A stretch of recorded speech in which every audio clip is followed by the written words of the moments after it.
चलिए बेटा आज की क्लास स्टार्ट करते हैं। बेटा आज की क्लास में हमें करना क्या है मैं आपको बता देता हूँ। जो बुक हमने स्टार्ट करी थी उसके अंदर फर्स्ट चैप्टर है एनपीओ, जिसको अभी हमने नहीं करा है।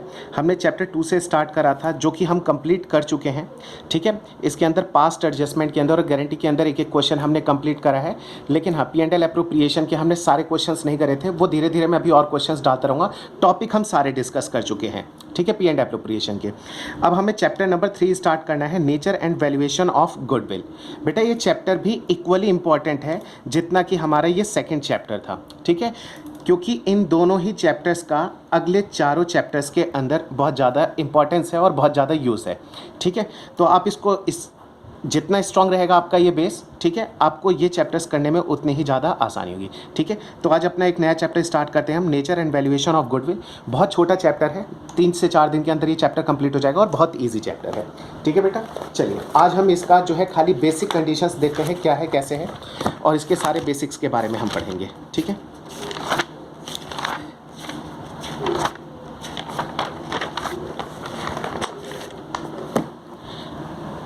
ये रहा गुडविल चैप्टर, ये हमारा 3 है। ठीक है, वैसे हम सेकंड चैप्टर स्टार्ट कर रहे हैं।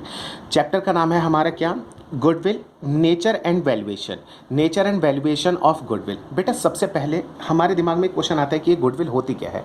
ठीक है, तो चलिए हमने एक एग्जांपल के साथ इसको स्टार्ट करते हैं और उसको समझने की कोशिश करते हैं कि गुडविल क्या है और कैसे है। जैसे कि आप सभी लोग क्लास 12 के स्टूडेंट हैं। ठीक है, अब जब भी आप स्कूल के अंदर जाते हैं और स्कूल से जब छुट्टी होती है तो छुट्टी के टाइम आप क्या काम करते हैं कि जब स्कूल से बाहर निकलते हैं तो किसी ना किसी शॉप पे आप रुक के कुछ ना कुछ खाते हैं। ठीक है, किसी भी आप स्वीट शॉप पे जाओगे या फिर कुछ लोगों को मोमोज़ पसंद होता है, किसी भी आप चाइनीज़ फूड स्टॉल पे जाके कुछ ना कुछ खाते हैं।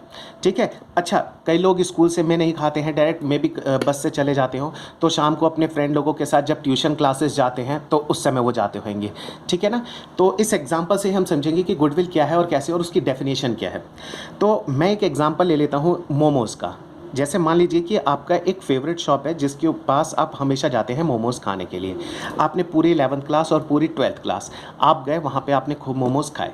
ठीक है, और जब आपकी 11th 12th हो गई तो आपने 12th क्लियर करने के बाद आप कहीं आउट ऑफ स्टेशन चले जाते हैं। ठीक है, आउट ऑफ स्टेशन जाके आपने फर्दर स्टडी करी, BBA, BCom ऑनर्स या फिर बहुत सारे कोर्सेज होते हैं, आपने कुछ भी करा और 2-3 साल तक आप वापस नहीं आए। ठीक है, अपनी प्लेस पे। फिर जब 2-3 साल के बाद आप वापस आते हैं अपने ही स्टेट में, अपने ही शहर में जहाँ पे भी आप रहते हैं। ठीक है, तो आने के बाद बहुत ध्यान से सुनना, जो आपका फेवरेट फूड स्टॉल था, सच बताना कि आप एक बार वहाँ पे जाओगे या नहीं जाओगे खाने के लिए। और जब आप यहाँ से अलग हट गए थे तो आपको वहाँ पे उसकी याद आती थी नहीं आती थी कि हाँ यार वो बंदा था, इतना बढ़िया वो मोमोज़ बनाता था, इतनी सफाई से बनाया करता था और इवन फ्राई भी करता था, तो ऑयल को सेकंड नहीं तो थर्ड टाइम में वो चेंज कर दिया करता था। ठीक है, तो बहुत ज़्यादा गंदगी भी नहीं करता था, अच्छी जगह पे था। ठीक है, हर चीज़ बेस्ट थी उसकी, तो आप ये सब चीज़ें याद करते थे। अब वापस आप जब आ जाएंगे अपनी जगह पर तो आप एटलीस्ट एक बार उसकी शॉप पे जाएंगे या नहीं जाएंगे। कंडीशन मैं आपको बता देता हूँ, भले ही आपसे कोई ये कहता रहे कि नहीं वो मोमोज़ वाला जो है अब वो अच्छे मोमोज़ नहीं देता है, ठीक है, बहुत गंदगी से देता है, ठीक है, उसका मटेरियल भी अच्छा नहीं होता है, आप चाहे उसकी कोई कितनी भी बुराई क्यों ना कर ले, आप एटलीस्ट एक बार जाएंगे या नहीं। सिर्फ मैं एक बार की बात कर रहा हूँ कि हाँ आपने इतने दिन वहाँ पे गए हो तो एक बार तो आप ज़रूर सोचोगे कि नहीं यार एक बार जाके मैं भी चेक करता हूँ। लोग भले ही कुछ भी कहते रहे, मैंने भी तो 2 साल वहीं से ही खाया पिया है। ठीक है, तो आप क्या करोगे, एटलीस्ट एक बार वहाँ पर ज़रूर जाओगे। ठीक है ना, तो यहीं से हमारी ये गुडविल की एक डेफिनेशन तैयार हो जाती है। क्या बेटा, हमारी गुडविल की जो डेफिनेशन है वो डेफिनेशन ये है, goodwill is nothing more than the probability. कह रहा है कि गुडविल कुछ भी नहीं है एक प्रोबेबिलिटी से ज़्यादा। और प्रोबेबिलिटी क्या होता है, किसी चीज़ के होने के कितने ज़्यादा चांसेस होते हैं उसे हम प्रोबेबिलिटी बोलते हैं।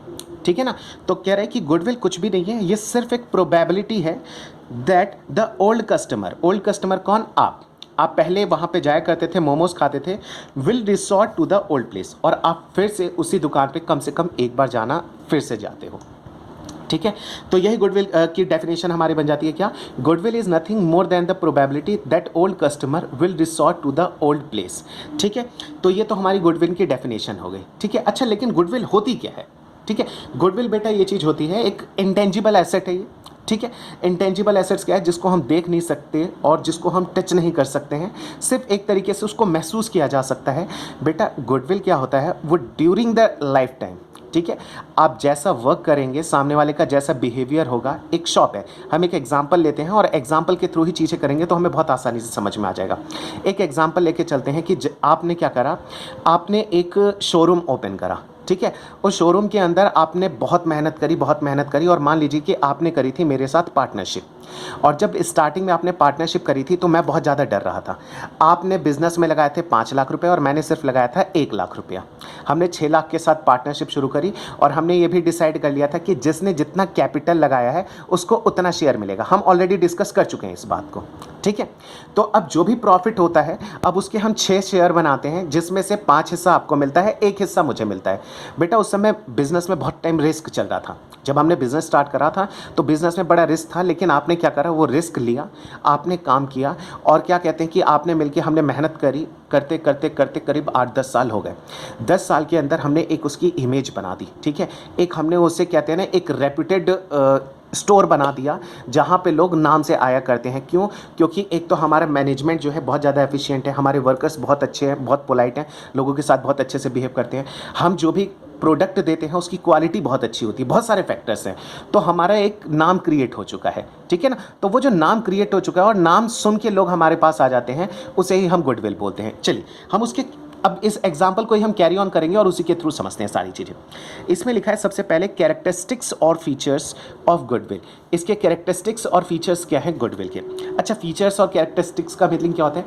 बेटा सबसे सिंपल एग्जांपल मैं आपको बता देता हूँ। फीचर्स का मतलब ये होता है, जैसे आपके पास कोई फ़ोन होता है तो कोई आपसे पूछता है ना कि आपके फ़ोन में क्या क्या फ़ीचर है, तो आप उसके बारे में सारी डिटेल्स बता देते हो। तो यही होता है फीचर और कुछ भी नहीं। सबसे पहले it is N intangible assets. हाँ जी, ये एक इंटेंजिबल एसेट्स है जिसको हम देख नहीं सकते, टच नहीं कर सकते हैं। An asset which can not be seen और टच, ठीक है। सेकेंड आता है does not have an existence separate from that of an enterprise. हाँ, ये अपने एंटरप्राइज से अलग नहीं है, ठीक है। ये अपने एंटरप्राइज से हमेशा जुड़ा ही रहता है। जैसे एक बात बताओ, अगर मान लीजिए वो मोमोज़ वाला है, पहले मैंने जो एग्जांपल लिया था मोमोज़ वाला, अगर वो मोमोज़ वाला मान लो अभी भी अच्छा है लेकिन अब उसने अपनी दुकान ही बंद कर दी। जब दुकान ही बंद कर दी तो क्या कोई गुडविल रहेगी? अब कोई गुडविल भी नहीं रहेगी। गुडविल कब तक रहेगी? जब तक कि कोई चीज़ एग्जिस्टेंस में बिजनेस रहता है। It does not have an existence separate. उसका एग्जिस्टेंस जो है वो सेपरेट नहीं है from that of an enterprise. Enterprise से जुड़ा रहता है। अगर एंटरप्राइज नहीं है तो उस क्या कहते हैं, गुडविल की भी कोई एग्जिस्टेंस नहीं रहेगी। Third, it has realisable value when business is sold. हाँ, लेकिन अगर बिजनेस आप बेचना चाहते हो तो उसकी एक रियलाइजेबल वैल्यू होती है। रियलाइजेबल का वैल्यू का मतलब क्या है कि उसको आप बेच सकते हो, ठीक है, उसकी आपको कुछ ना कुछ कीमत मिल जाएगी, ठीक है। इसको आगे चल के हम समझते हैं।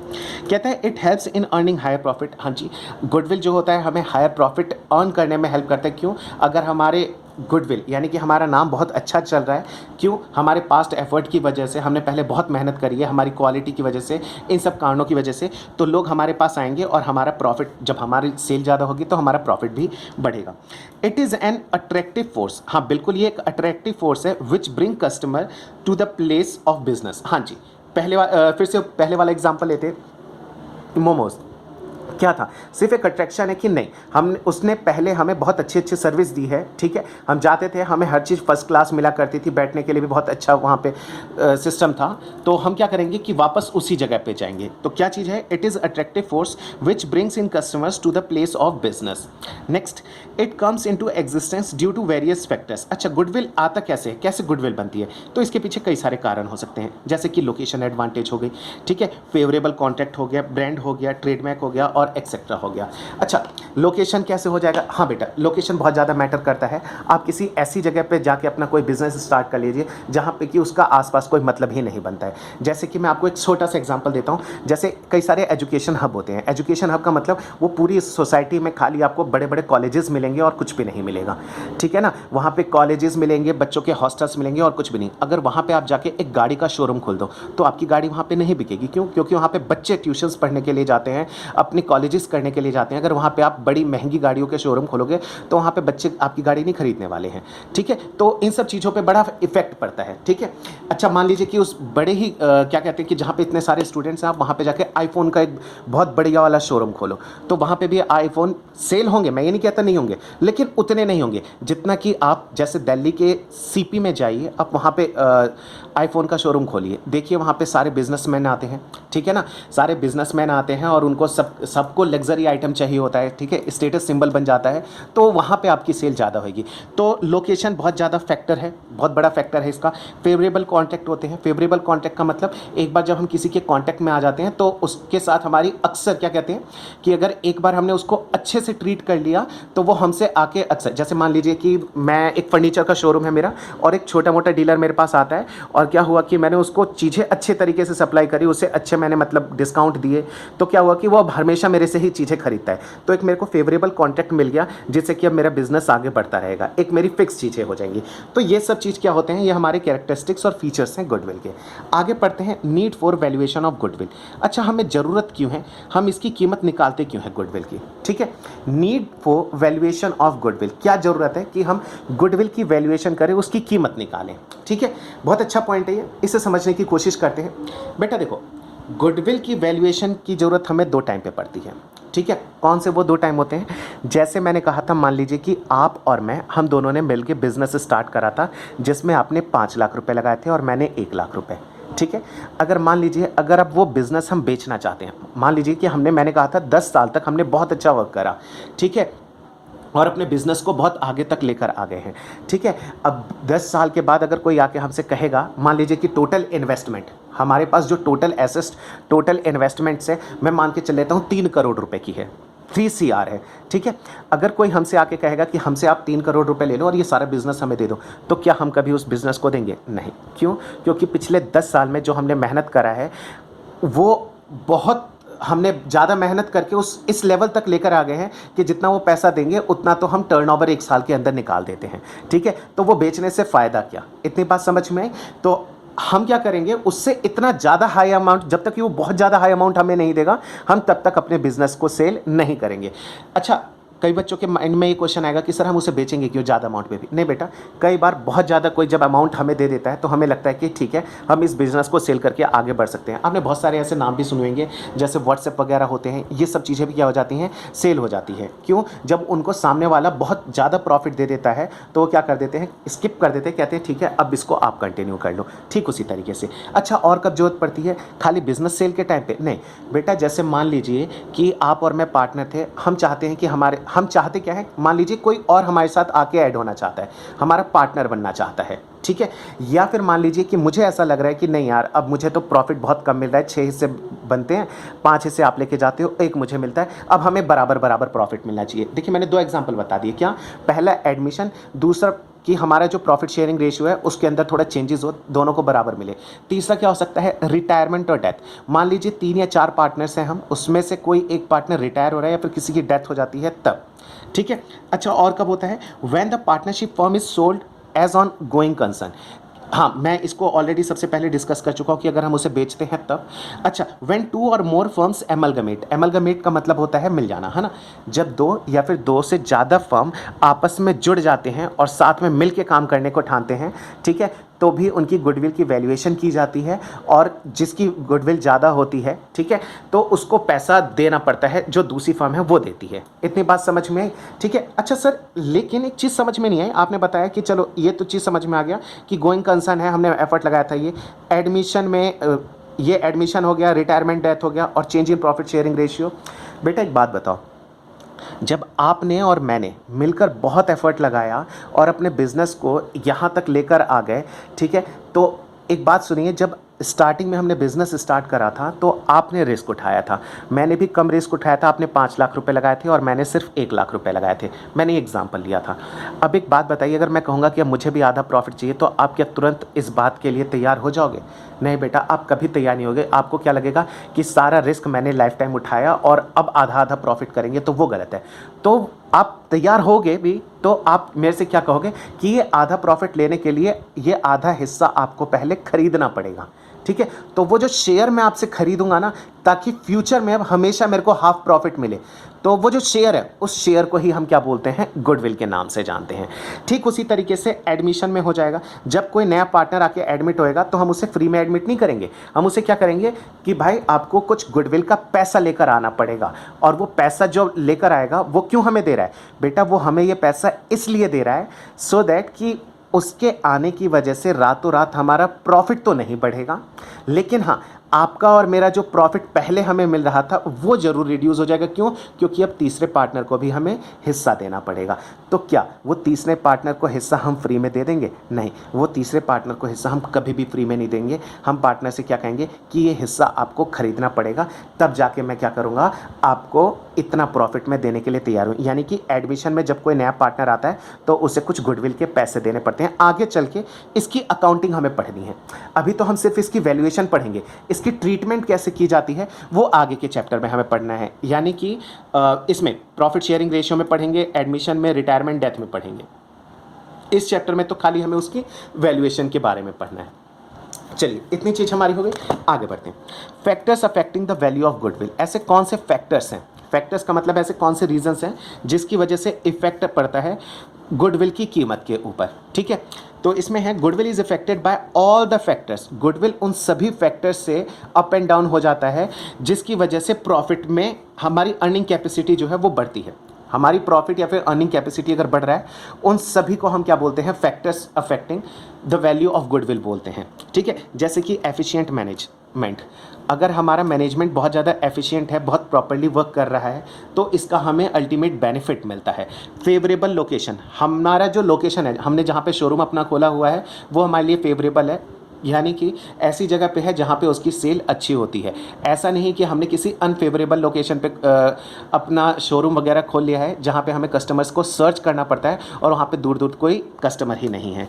फेवरेबल कॉन्ट्रैक्ट्स, ठीक है, हमारे जो कॉन्ट्रैक्ट्स हैं वो भी हमें कुछ ऐसे मिल गए हैं जिनको हम अक्सर सप्लाई करते रहते हैं, तो उसकी वजह से हमारी खुद की भी इनकम इंक्रीज़ होती रहती है। क्वालिटी ऑफ द प्रोडक्ट, हाँ जी, हम जैसा भी अपने कस्टमर को क्वालिटी देंगे, अगर क्वालिटी अच्छी देंगे तो उससे हमारा प्रॉफिट बढ़ेगा। ठीक है, और हमारे अर्निंग कैपेसिटी जो है फर्म की बढ़ेगी, तो वो हमारे गुडविल के ऊपर इम्पैक्ट डालेगा। मार्केट सिचुएशन होती हैं, कई बार पॉजिटिव जाती हैं, कई बार नेगेटिव, कई बार हमारे अगेंस्ट में चली जाएगी तो गुडविल डाउन हो जाएगी, कई बार हमारे पॉजिटिव जाएगी तो हमारी गुडविल अच्छी क्रिएट होगी। पास्ट परफॉर्मेंस, हाँ जी बिल्कुल, पास्ट परफॉर्मेंस का मतलब हमने पिछले कई सालों से कैसा लोगों के साथ बिहेव करा। अगर मान लीजिए आपने कोई भी शोरूम खोला, कोई शॉप खोली और आपने हमेशा लोगों के साथ गलत तरीके से बिहेव किया, ठीक है, आपने 5 सालों तक लोगों के साथ बहुत गलत तरीके से बिहेव किया, उनको अच्छे प्रोडक्ट नहीं देते थे, उनसे बदतमीजी से बात करते थे, तो क्या अचानक से अगर आप एक दिन सुधर जाओगे तो अचानक से आपकी दुकान पे भीड़ लग जाएगी? नहीं, कभी भी ऐसा नहीं होगा। पास्ट परफॉर्मेंस का मतलब ही होता है कि आप के नेचर को लोग समझ चुके हैं, अब आपका नेचर वो बहुत टाइम तक वैसा ही कंटिन्यू में लेकर आना पड़ेगा कि हाँ आप सबसे पोलाइटली बिहेव करें, सबसे अच्छे से बात करें, स्माइलिंग फेस रखें, सो दैट कि लोग आपके पास धीरे धीरे धीरे धीरे कुछ टाइम पीरियड में फिर आपकी गुडविल बननी क्रिएट होगी। तो पास्ट परफॉर्मेंस का मतलब ये है कि अगर पास्ट में हमारे काम अच्छे हैं तो डेफिनेटली हमारी अच्छी गुडविल है। कह रहे हैं अदर फैक्टर्स, मतलब कि आफ्टर सेल सर्विस हो गया, गुड कस्टमर रिलेशंस हो गए। आफ्टर सेल सर्विस का मतलब अगर मान लीजिए कोई भी प्रोडक्ट आपके पास है, आप फ़ोन मान लीजिए, ठीक है, आपके पास हो सकता है बाइक हो, स्कूटी हो, ठीक है, अगर मान लीजिए सेल के बाद अगर उसकी सर्विस अच्छी मिल रही है तो आप क्या कहते हैं कि हाँ अच्छा है, नेक्स्ट टाइम अदरवाइज आप क्या कहोगे कि नहीं यार ये बेकार है, ये कोई सर्विस प्रोवाइड नहीं करते हैं, हम परेशान हो जाते हैं इनसे, इससे बढ़िया दूसरी कंपनी की तरफ हम चलते हैं। ठीक है, तो ये सब चीज़ें भी बहुत ज़्यादा मैटर करती हैं। चलिए आगे बढ़ते हैं, समझते हैं और क्या है गुडविल के अंदर। Classification of goodwill. जो गुडविल है उसको 2 पार्ट्स में क्लासीफाई किया है, एक होती है परचेज गुडविल, एक होती है सेल्फ जनरेटेड गुडविल। ठीक है, अच्छा परचेज गुडविल क्या है, सेल्फ जनरेटेड गुडविल क्या है?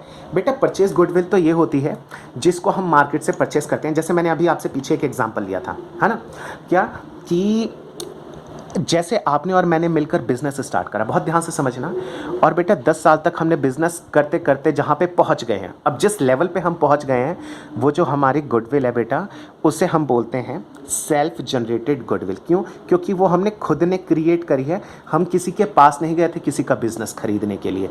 लेकिन अगर वही बिज़नेस हमने किसी को सेल आउट कर दिया तो वो जो सेकंड पर्सन है जिसको हमने बेचा है, उसके लिए वो क्या हो जाएगा, उसके लिए वो परचेज गुडविल हो जाएगी। हमारे लिए सेल्फ जनरेटेड गुडविल थी, उसके लिए कौन सी गुडविल हो जाएगी, परचेज गुडविल।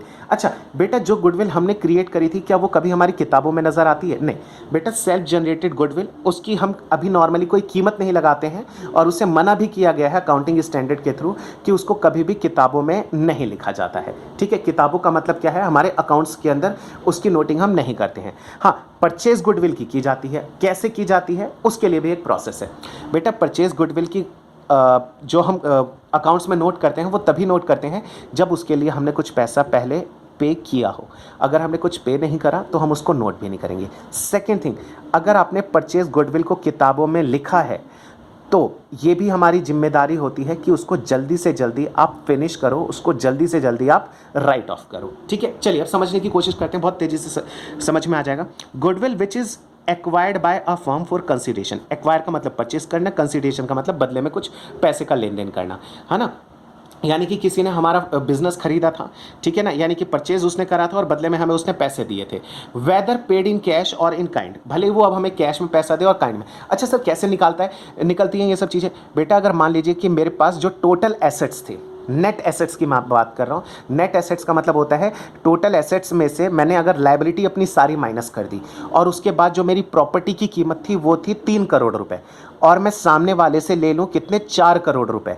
तो जब वो सामने वाला मुझे पैसे दे रहा है तो वो जो 4 करोड़ मुझे दे रहा है उसको बदले में तो सिर्फ 3 लाख के ही एसेट्स मिल रहे हैं ना। वो जो 3 करोड़ के ही एसेट्स मिल रहे हैं ना। उसने दिए मुझे 4 करोड़, उससे मिला कितने का, 3 करोड़ का एसेट। वो जो उसने 1 करोड़ रुपए मुझे एक्स्ट्रा पे करे हैं वो किस बात के हैं, वो गुडविल के उसने मेरे को पे करे हैं। ठीक है, चलिए for example, business purchase and consideration is more than the value of net assets. Net assets से अगर ज़्यादा हो तो बेटा, नेट एसेट्स का मतलब क्या होता है, जो टोटल एसेट्स होते हैं उसमें से आउटसाइडर लायबिलिटीज़ माइनस कर दो तो उसे नेट एसेट बोला जाता है। इसी चैप्टर के अंदर वैल्यूएशन में हम अभी आगे चल के सीखेंगे, और आज ही अभी 5 मिनट के अंदर मैं इसका एक एग्जाम्पल भी आपको अभी कराने वाला हूँ। ठीक है, नेक्स्ट पेज पे ही। अच्छा, सबसे पहले नोट। अच्छा, एक ये नोट है AS-26, ये किसके बारे में कहता है, ये इंटेंजिबल एसेट्स के बारे में कहता है। और बेटा इंटेंजिबल एसेट्स कई सारे होते हैं, उन कई सारे में से एक होता है क्या, गुडविल। ठीक है, यानी AS-26 गुडविल के बारे में बात नहीं कर रहा है, ये इंटेंजिबल एसेट्स के बारे में बात कर रहा है, और इंटेंजिबल एसेट्स की लिस्ट के अंदर गुडविल भी आता है, ऐसे समझ लीजिए, है ना। कहता है कि it prescribe that purchase goodwill. AS-26 ये कहता है इंटेंजिबल एसेट्स के बारे में, अगर मान लीजिए अगर कोई परचेज गुडविल है, ठीक है ना, should be recorded in the books, तो उसे तो आप किताबों में नोट करना, बुक्स ऑफ अकाउंट्स में, और उसे राइट ऑफ कर देना eight the earliest. Eight the earliest का मतलब जितना जल्दी हो सके उसको उतना जल्दी किताबों से उसको धीरे धीरे ख़त्म भी कर देना। सर कैसे ख़त्म करेंगे?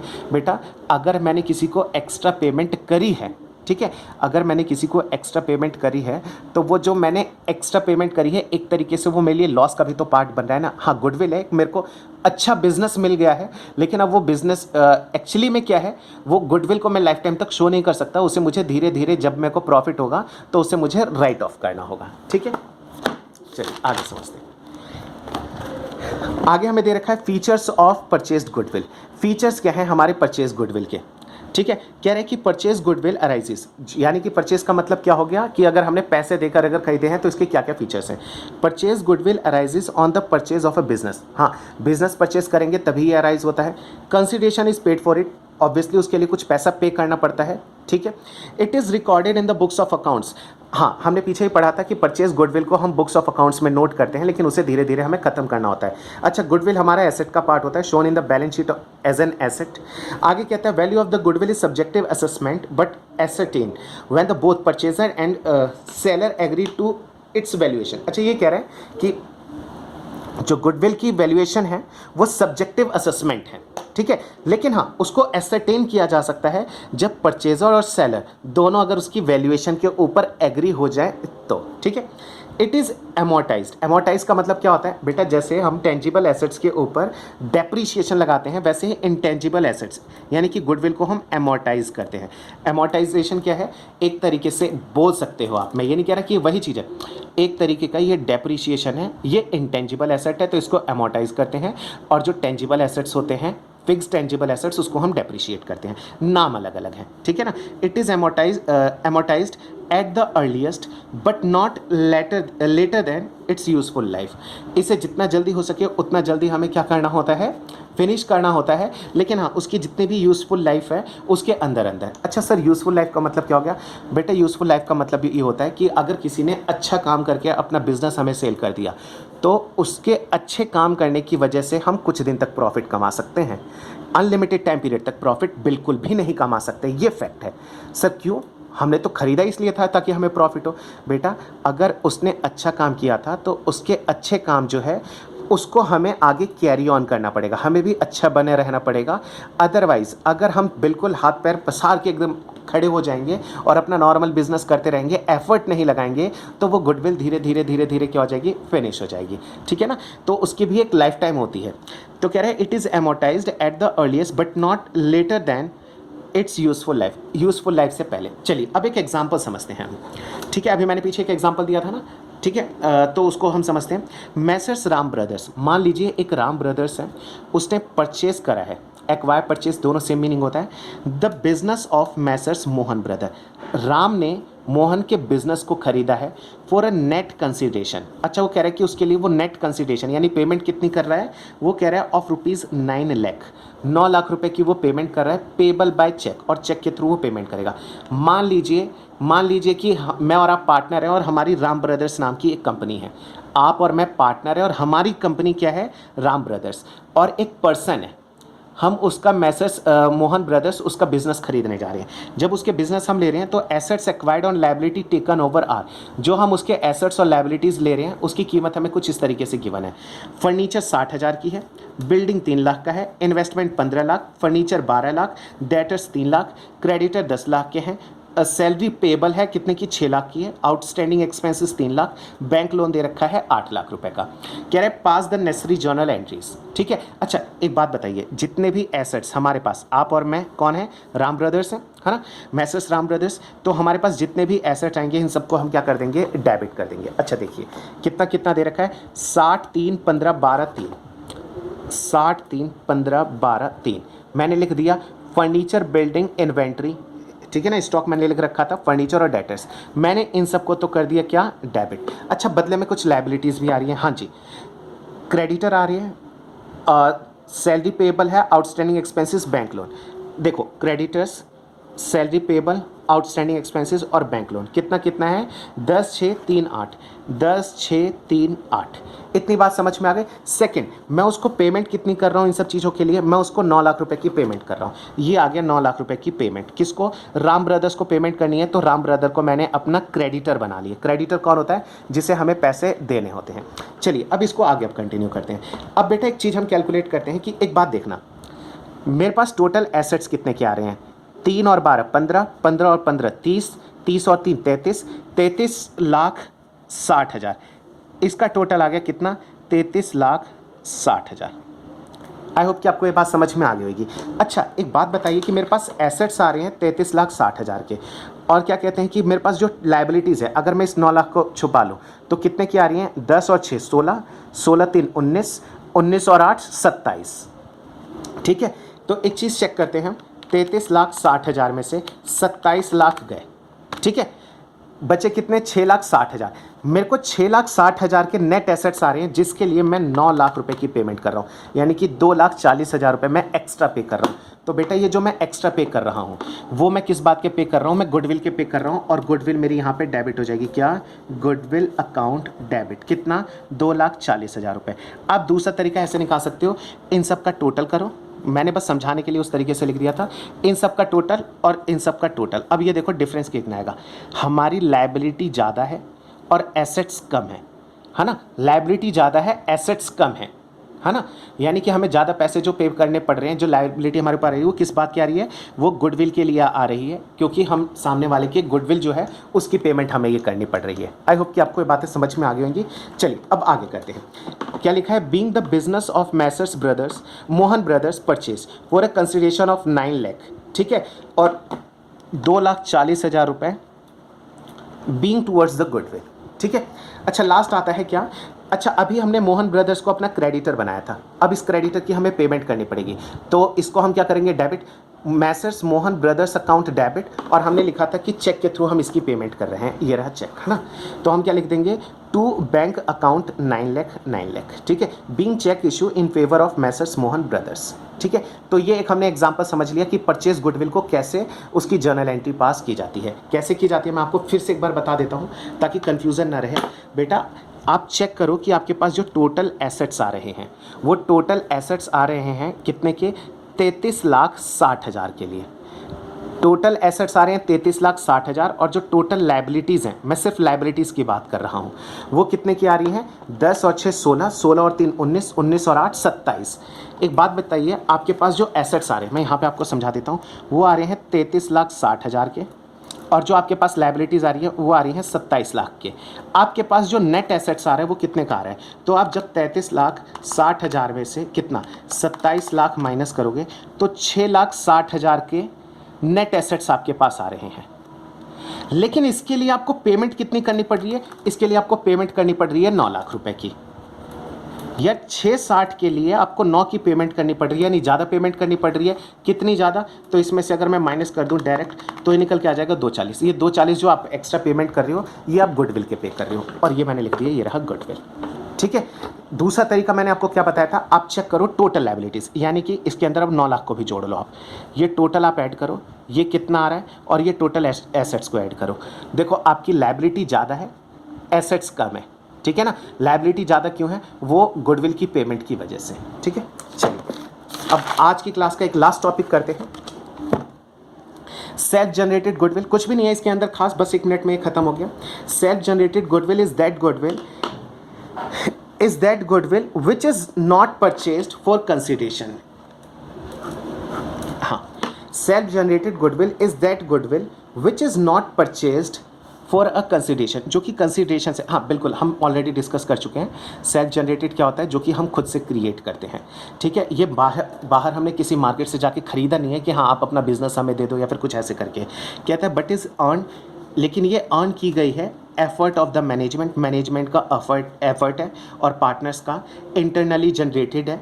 ये कहता है इट फैक्टर्स लोकेशन का फैक्टर था, एफिशिएंट मैनेजमेंट था हमारा, गुड क्वालिटी ऑफ प्रोडक्ट था, और इसके अलावा और भी कई सारे रीज़न थे। तो सेल्फ जनरेटेड गुडविल कैसे की जाती है, मेहनत करके की जाती है, ठीक है, अच्छे सर्विसेज प्रोवाइड करके। फीचर्स क्या हैं सेल्फ जनरेटेड गुडविल के, कह रहा है generated internally, generally over the years. हाँ बिल्कुल बेटा, इंटरनली जनरेट होता है और ये कई सालों में धीरे धीरे होता है। ऐसा नहीं कि आपने आज बिजनेस स्टार्ट करा और आज ही आपकी क्या हो जाएगी, सेल्फ जनरेटेड कुछ गुडविल हो जाएगी। एज पर AS26, जो AS26 है, self generated goodwill is not recognised as an asset. बेटा जो AS26 है, बहुत ध्यान से सुनना है, इंपॉर्टेंट पॉइंट है ये, ठीक है। क्या, जो AS26 है, self generated goodwill not recognised as an asset, that is not recorded in the books of account। AS26 ये कहता है कि सेल्फ जनरेटेड गुडविल कोई एसेट नहीं है, इसलिए उसको कहीं पे भी आप रिकॉग्नाइज नहीं करोगे, कहीं पे उसको रिकॉर्ड नहीं कर सकते हो। कह रहे हैं it's valuation is subjective assessment of the valuer. इसका जो असेसमेंट है, वैल्यूएशन है, वो भी सब्जेक्टिव है, डिपेंड करता है वैल्यूअर के असेसमेंट के ऊपर, ठीक है। बस यहाँ तक कि हमारी ये थ्योरी थी वैल्यूएशन और नेचर की, ठीक है, nature and valuation of the goodwill. अब हमारी थ्योरी पोर्शन बेटा पूरा खत्म हो चुका है। अब हमें सीधे पढ़ने हैं क्या, इसका न्यूमेरिकल, जो कि नेक्स्ट क्लास से स्टार्ट करेंगे। बस मैं आपको बता देता हूँ, method of valuation of goodwill के अंदर हमारे बेसिकली 3 हेडिंग्स हैं। कौन कौन सी, average profit method, super profit method और कैपिटलाइजेशन मेथड, ठीक है। इसके फर्दर 2 फॉर्मूले बनेंगे, इसका खाली एक ही रहेगा, इसके 2 बनेंगे, यानी ये 5 फॉर्मूले हमें पढ़ने हैं, और इसके बाद ये हमारा चैप्टर जो है ये क्या हो जाएगा, पूरा का पूरा फिनिश हो जाएगा। इसे हम करेंगे कब, नेक्स्ट क्लास से करेंगे, ठीक है बेटा। चलिए, थैंक यू।